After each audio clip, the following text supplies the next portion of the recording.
India के लिए।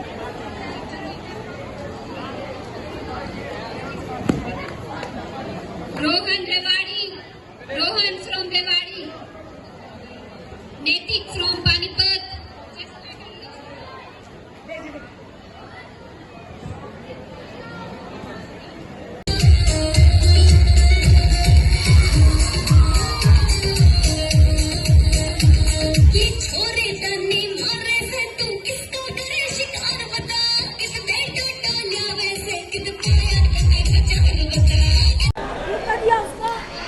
नमस्कार, आप देख रहे हैं हरियाणा अपडेट और मैं हूँ आपके साथ तान्या मेहता। इस वक्त हम रेयान इंटरनेशनल स्कूल के अंदर मौजूद है और मैं आपको बता दूं कि पंचक सिलाट एसोसिएशन हरियाणा के द्वारा यहाँ पर जो है पंचक सिलाट कप, हरियाणा स्टेट पंचक सिलाट कप 2022 की जो गेम्स चल रही हैं, यहाँ पर जो सिलाट गेम है आप देख सकते हैं कि किस तरीके से वो खेली जाती है। जो दो प्लेयर्स होते हैं वो यहाँ पर एक दूसरे के साथ खेलते हैं, एक दूसरे के साथ लड़ते हैं। सिलाट गेम इसको बोली जाती है। मेनली ये एक दूसरे पर अटैक करने की गेम होती है और मैं आपको बता दूं इसमें कुछ खास चीजें कि इस गेम को लगातार चलते हुए यहाँ पर 2 से 3 दिन हो गए हैं और आज शाम को 6 बजे जो है ये गेम्स खत्म हो जाएंगी। यहाँ पर मैं आपको बता दूं कि ये जो एसोसिएशन है पंचक सिलाट एसोसिएशन, इसकी जो एसोसिएशन हर साल जो है अलग अलग शहरों में, हरियाणा के अलग अलग शहरों में या डिस्ट्रिक्ट में हम बोल सकते हैं, तहसील में बोल सकते हैं, ये एसोसिएशन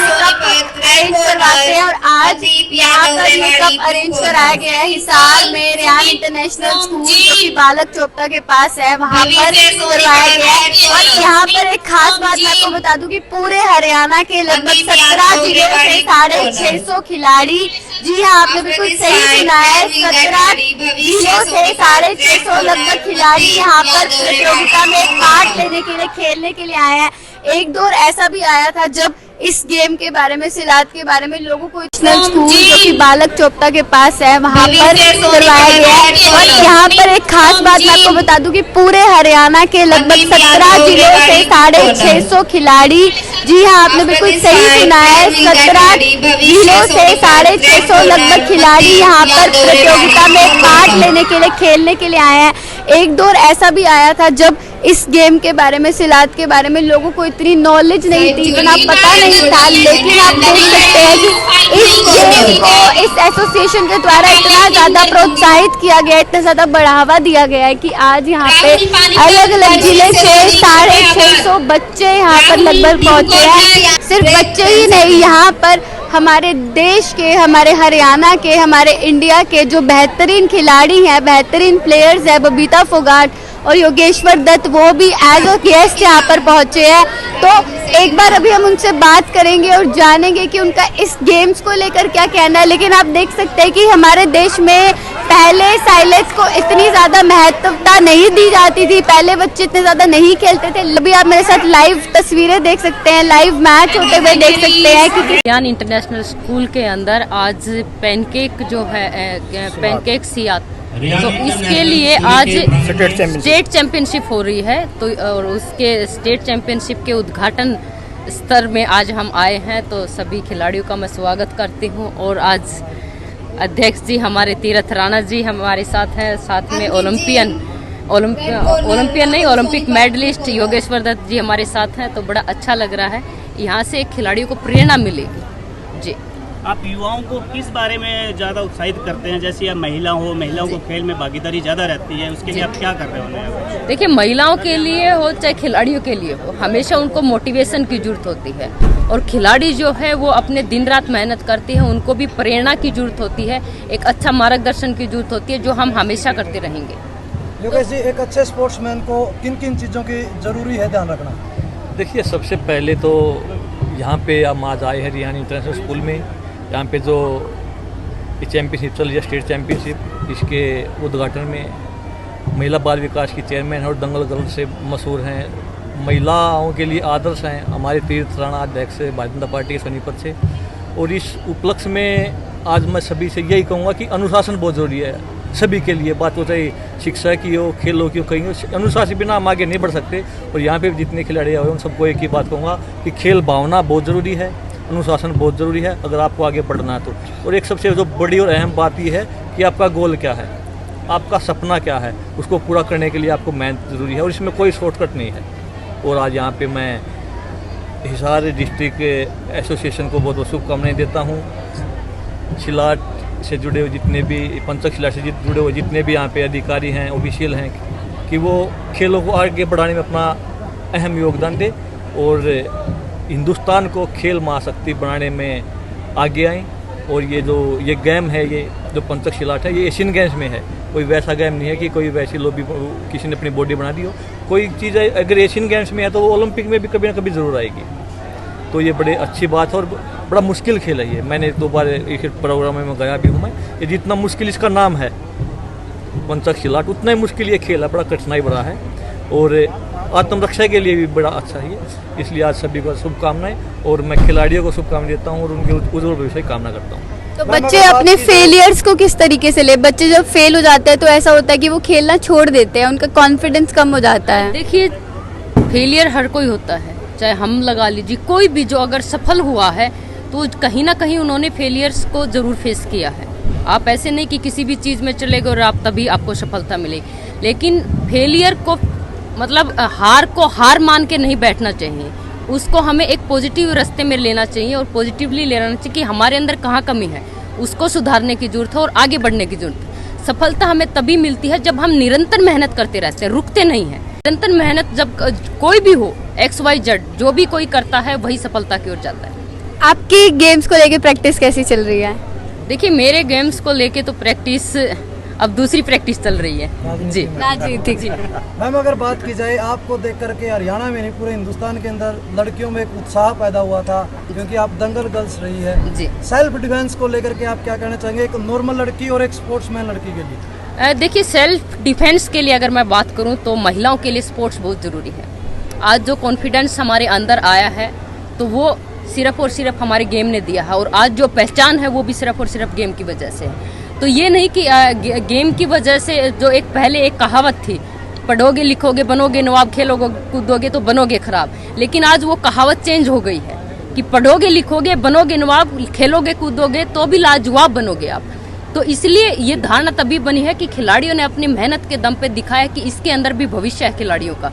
और जो हमने सेल्फ डिफेंस की बात की तो खिलाड़ी, खासकर महिलाओं के लिए ये बहुत ज़रूरी है, उनके अंदर कॉन्फिडेंस आना और उनका फिजिकल फिट होना बहुत जरूरी है आज के ज़माने में। योगेश जी, मेरा आखिरी सवाल आपसे ये रहेगा, आज के युवा जो है नशे की तरफ ज़्यादा बढ़ते हुए जा रहे हैं, उनको क्या संदेश देना चाहोगे? देखिए, सभी से यही है कि नशे से दूर रहें और जो आपका काम है, जो भी आप कार्य करते हो, चाहे वो किसी भी क्षेत्र में है, उस पर अपना पूरा फोकस रखें। और बात एक हरियाणा की नहीं है, बात पूरे देश की है। आज छोटे छोटे बच्चे दारू पीते, स्मोकिंग करते हैं, जो बहुत गलत है। सिर्फ है कि आप अपना जो टाइम यहाँ बर्बाद करते हो किसी ग्राउंड में लगाइए, सुबह या शाम, आपसे किसी भी क्षेत्र से हो। अगर आप मानसिक और शारीरिक रूप से फिट होगे तभी आप आगे बढ़ोगे, और मानसिक रूप और शारीरिक रूप से फिट रहने के लिए खेल से अच्छा कोई भी माध्यम नहीं है। जरूरी है कि आप चैंपियन बनने के लिए खेलो, आप अपने आप को फिट रखने के लिए, आप अपने आप को मजबूत बनने के लिए खेलो और आगे बढ़ते रहो। मैं तो खिलाड़ियों को नहीं, सभी युवाओं से एक आग्रह करूंगी कि अगर नशा ही करना है तो क्यों ना खेल का किया जाए या फिर मेहनत का किया जाए, क्योंकि बीमारी भी आएगी तो सक्सेस की आएगी। तो इसलिए ऐसा नशा कीजिए जिसमें देश प्रदेश का नाम भी रोशन हो और आपकी सेहत भी बनी रहे और समाज के लिए भी बहुत अच्छे उसका फायदा रहे। अभी कॉमनवेल्थ गेम्स में हमारे इंडिया के बहुत मेडल्स आए हैं, चाहे वो सिल्वर मेडल्स हो या फिर गोल्ड मेडल्स हो, इस पर क्या कहना है आपका? देखिए, ये खिलाड़ियों की दिन रात जो उन्होंने एक करके जो मेहनत की थी उसी का ही नतीजा है कि हमारे सभी खिलाड़ियों ने इतनी मेहनत करके पूरे देश को 130 करोड़ देशवासियों को गौरवान्वित करवाने का मौका दिया। ये खिलाड़ियों की मेहनत की बदौलत है। बबीता जी, आप सरकार में हैं और हरियाणा में बहुत सारे कोचेज की कमी है, उसको लेकर के आप क्या मांग उठाते रहते हैं? देखिए, कोचेज की हम ये नहीं कह सकते कि कोचेज की कमी है, कहीं है तो हमने ये भी कहा है कि आप हमें लिखित में दीजिए कहाँ पे कौन से उसके सेंटर के अंदर कोचेज की कमी है, तो सरकार की तरफ जरूर इसका हम ध्यान दिलाएंगे और सरकार इसको मानने के लिए, समझने के लिए तैयार है। राजनीतिक दंगल को छोड़कर कितना समय निकाल पाते हो आप अपने दंगल के लिए? अपने चाहे देखिए कितना भी बिजी शेड्यूल हो, चाहे कितना भी राजनीति में बिजी हो या पर्सनल लाइफ में बिजी हो, लेकिन खेल स्पोर्ट्स के लिए तक चाहे घंटा निकाले, आध घंटा निकाले, टाइम जरूर निकाले थे। पहलवान जी लाग जाए राजनीति तक ग्राउंड में बिना जाए? नहीं, मैं तो अकेडमी चलाता हूँ और मैं सुबह शाम मैं ग्राउंड में टाइम जरूर लगाता हूँ। लगभग 100 के बच्चे, 100 के लगभग पहलवान हमारे पास हैं और हमारा टारगेट यही रहता है कि हमारे देश के खेल आगे बढ़े और हम पूरी लगन के साथ जो भी कार्य करते हैं वो लगन के साथ करते हैं। और हमारा एक ही मकसद है कि देश आगे बढ़े, सभी एकजुट रहें और खेलों में हिंदुस्तान आगे बढ़े। अध्यक्ष जी, आपके जो गेम है इसके बारे में जानकारी बहुत कम है युवाओं को, तो इसके बारे में क्या बयान, आप कुछ सेमिनार या कुछ करना चाहोगे? नहीं, हम लगातार कोचों के सेमिनार भी लगा रहे हैं और डिस्ट्रिक्ट चैम्पियनशिप, स्टेट चैम्पियनशिप हम लगातार करवाते रहते हैं। और आज भी देखो 17 जिलों से खिलाड़ी आए हैं, लगभग 650 से ज़्यादा खिलाड़ियों ने इसमें पार्टिसिपेशन किया है। तो एक बहुत बड़ी बात है, इस गेम में 650 बच्चे और 17 जिलों से आना तो एक बहुत बड़ी बात है। अच्छे अच्छे जो गेम, पुराने गेम भी हैं उनमें भी नहीं आते और ये 6-7 साल से लगा एशियन गेम में भी है। और मैं धन्यवाद करना चाहता हूँ बड़े भाई योगेश्वर दत्त जी का, ओलंपियन पहलवान जी का, बबीता फोगाट जी का, कि आपने मेरा निमंत्रण स्वीकार किया और बच्चों का, खिलाड़ियों का हौसला बढ़ाने के लिए आप सोनीपत से चलकर आप हिसार पहुँचे हैं। तो मैं इनका बार बार धन्यवाद करता हूं कि आपने छोटे निमंत्रण में खिलाड़ियों का नाम आया तो उन्हें सबसे पहले कहा हम चलेंगे, ज़रूर चलेंगे, जो भी काम होगा उसको बाद में करेंगे, पहले हम खिलाड़ियों के बीच में जाएंगे। सर अगर एक बार बात की जाए, बीजेपी सरकार आने के बाद खेल नर्सरियाँ दी जा रही है, जो एक बहुत बड़ी उपलब्धि मैं हरियाणा के लिए कहूँगा, क्योंकि हर क्षेत्र में, हर गाँव के अंदर वो नर्सरियाँ दी जा रही है जिससे बच्चे तैयार किए जाते हैं। उसके बारे में आप क्या कहेंगे? बिल्कुल, जहाँ एजुकेशन और खेल का संगम है, एक साथ हैं, सबसे पहले वहाँ हमने खिलाड़ियों को नर्सरी देने का काम किया भारतीय जनता पार्टी ने।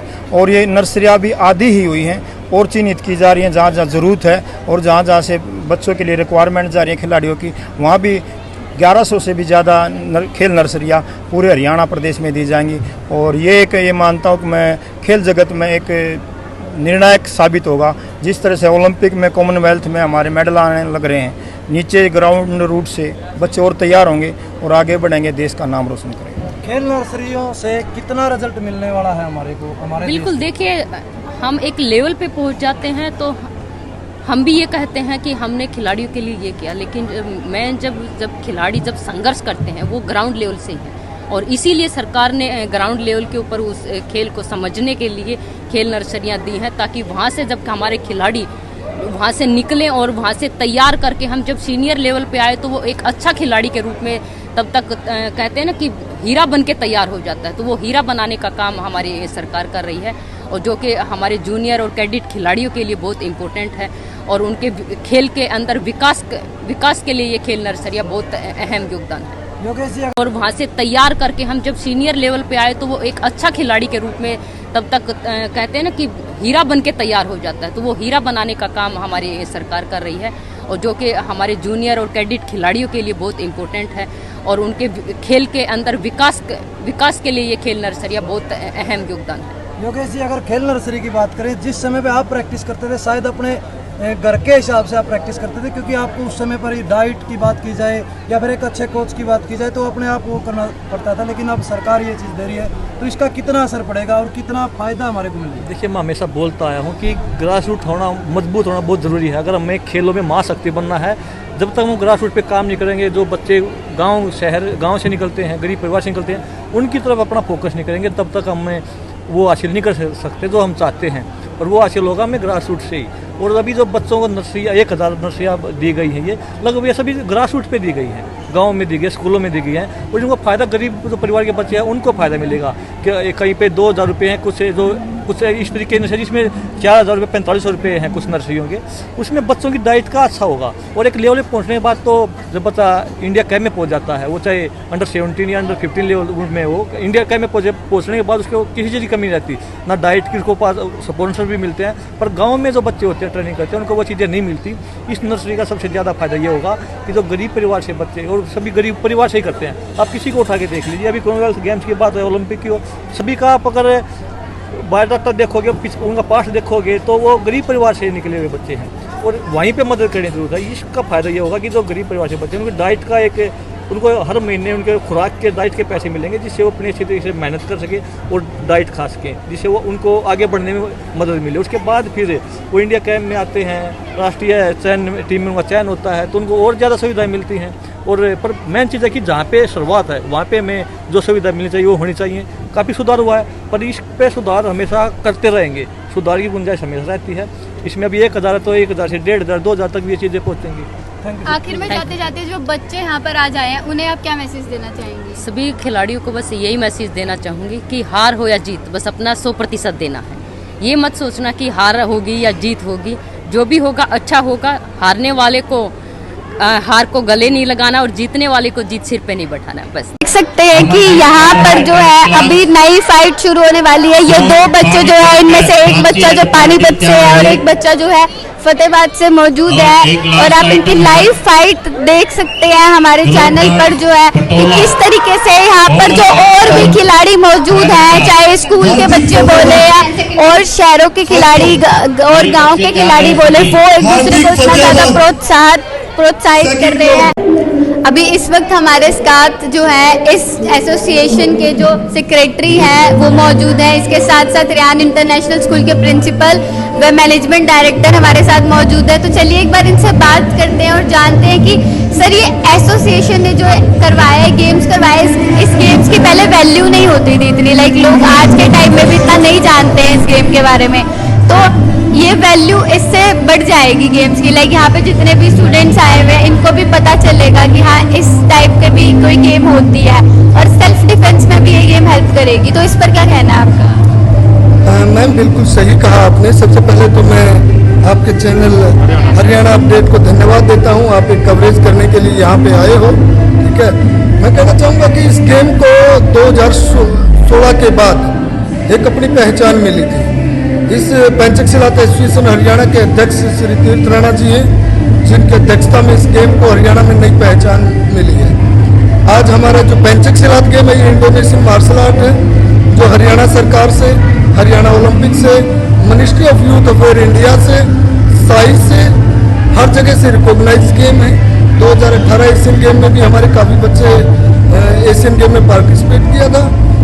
तो डेफिनेटली हमने जो ये गेम इस जगह पे करवाए उसका एक ही उद्देश्य है गांव और देहात के बच्चों को मार्शल आर्ट के प्रति जागरूक करना, और इसका नतीजा आप देख भी रहे हो कि पहली बार इस जगह पे जो ये इवेंट हुआ रेयान इंटरनेशनल स्कूल ने जो आयोजित किया है, इनका बहुत बड़ा सहयोग मिला, जिसकी वजह से एक बहुत बड़े इवेंट को हम यहाँ पे सक्सेसफुल ऑर्गेनाइज कर पाए। और मैं धन्यवाद हूँ तीर्थ राणा जी का और योगेश्वर दत्त जी जो आप यहाँ पे आए थे। आपने देखा योगेश्वर जी इससे पहले भी हमारे इवेंट्स में आते रहे हैं, लेकिन international school Ryan international school ने यहाँ पे बहुत ही बढ़िया व्यवस्था की है, इसके लिए हम इनके तहे दिल से धन्यवाद हैं। सर जब एसोसिएशन आपके पास पहुंची थी कि हमें इस तरीके का कोई गेम, या कब बोल सकते हैं हम, कब 2022 साइलेंट कप 2022 का प्रोग्राम आयोजित करवाना है, तब आपके मन में क्या विचार आया था?